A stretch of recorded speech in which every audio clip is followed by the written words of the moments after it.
What is up, YouTube? And today we're going to be talking about the new area of content again, Rift, but this time we're just going to be talking about the best units that you can actually use for this area of content, kind of broken down into 3 different roles, and also just some team comps that you might actually find some success with.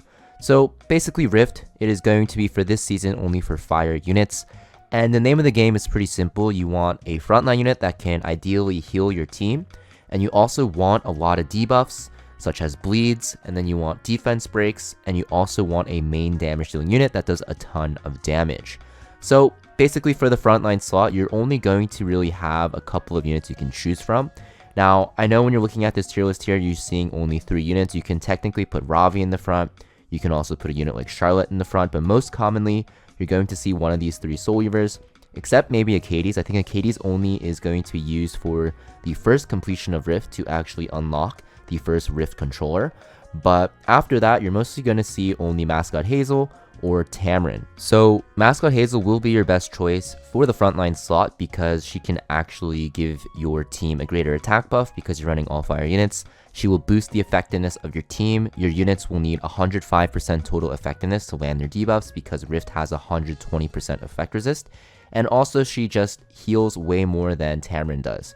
Also, in Rift, dual attacks do not work, so Tamarin's benefit of having that S1 dual attack that is really strong is diminished. You don't really get that, and there's really no point of bringing her because Mascot Hazel just has more healing, has more consistent cleansing, and will also have more attack buff uptime, so Mascot Hazel is just the best option. Now, for some reason, if you want to use your Tamarin, sure, but Mascot Hazel is a 3-star unit, so she doesn't really require any Molagoras, so it makes her a very powerful unit for this area of content that is low investment.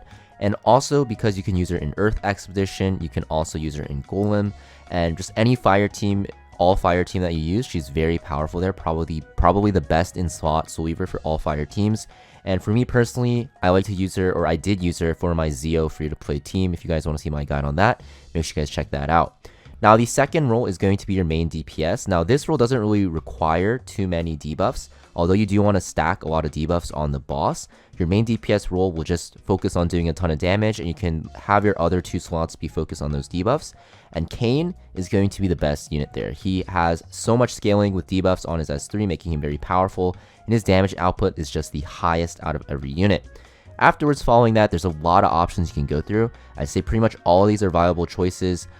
It really depends on what units you have Molgorad and also geared and awakened and leveled up. But Milim is a very popular choice because she does a ton of damage with her S1. She has built-in sustain as well, and the boss does a ton of AoE damage, which makes the sustain very valuable. And because she has evasion and her S3 hits like a truck. We also have Jacko, who scales very hard with debuffs as well. I think Jacko does technically do more damage with Milim if you have a more specific team comp built around her. But very similar, Jacko just does a ton of damage, and yeah, she is just a very powerful unit for this area of content. I think these 3 units, with Kayn being on top, are the best damage dealing units. And yeah, it's pretty sad because 2 of the 3, Milim and Jacko, are going to be locked behind collab, so they're hard to get. But Kayn's banner is running, so if you guys want to pull for him, definitely a good choice for Rift. But honestly, I don't really see him being used anywhere outside of Rift, so I'm not too sure if he's really worth your bookmarks. Following that, there's still some very viable choices though, so if you have these units built up, you can use them as well. You have Roy Mustang, also locked behind the cloud, but he's very powerful here. You have Mercedes, who can do a ton of damage, especially if she gets a lot of Magic for Friends procs or counter procs. And even Ravi or Charlotte, who can be very good if you put them in the front line, because they do a ton of damage and they can soak a ton of damage as well. And they're not reliant on effect resist. So if you have Mascot Hazel in your front line, you need her on 200% effect resist, so she doesn't actually get her skill cooldowns reset. But if you have Ravi or Charlotte on your team, you can actually run them on the front with 0% effect resist because they don't have skill cooldowns, right? They both use Fighting Spirit, making it so that it's less gear intensive. If you're a beginner, what I definitely recommend is having Mascot Hazel, maybe not in the front, but in the back, and then Ravi or Charlotte in the front, built on just like tanky stats with a lot of damage. You don't need any effect resist on any of your units that way, and it makes it a lot easier to build. The other 3 options, Sermia, Edward Elric, and Bomb Monokana, they're alright, but I think the other units on this tier, or the main DPS like column, is just going to be way more better for Rift. Now we have arguably probably the most important role, and probably the most frustrating role because a lot of these units are not really used anywhere but Rift, and that's a debuffer and defense breaker role. And I recommend 2 of these. You definitely want to make sure you have at least 2 units from this row because of the fact that debuffs are very important and defense break will amplify your damage by a lot. So number 1 on this list, we have Haste, who was recently buffed. And I think it was because they did plan to release Rift and they wanted Haste to be good there. But he's super powerful. He has a ton of bleeds. He has a ton of damage as well. Honestly, he does so high damage that you can even consider him a main DPS. But he does debuffing, he does defense breaking, and he does a ton of damage. And he also has a defense break, which is just amazing. After Haste, we have Surin, which is a 4-star thief.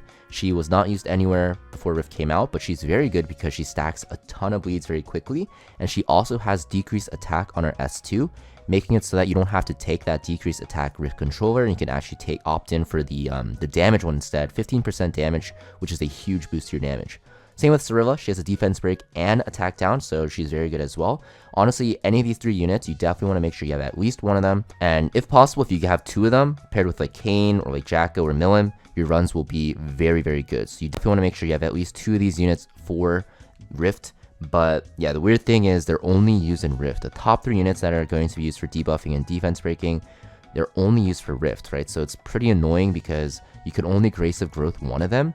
And with Kayn coming out as well, because Kayn is going to be the best TPS and he's going to also not be used anywhere else, you have 3 units that you have to build for this, which you don't really want to. You can only use Grace of Growth on 1 of them, which is pretty annoying. But yeah, afterwards in the debuffer and defense break tier, you're going to have like Ken, which is very good with defense breaking. Balance is on, kind of like a B tier choice. I use him in mine because I have him built for Earth Expedition, so I might as well knock out 2 birds with 1 stone.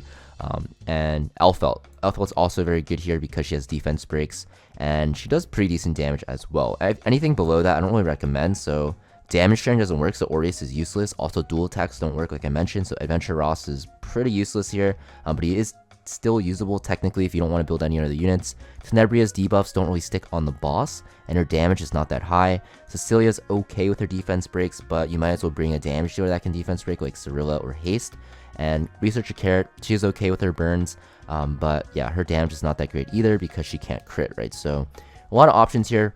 I think a very good standard team comp, if I could put this tier down here, I think the best team comp you can actually run with these units, in my opinion, would be something like this. Mascot Hazel, Kayn, Haste, and Surin. And you can always, swap out Kayn for like a Jacko or even like a Mercedes if you don't have any collab units and stuff like that. But I think this type of team comp is going to be the best.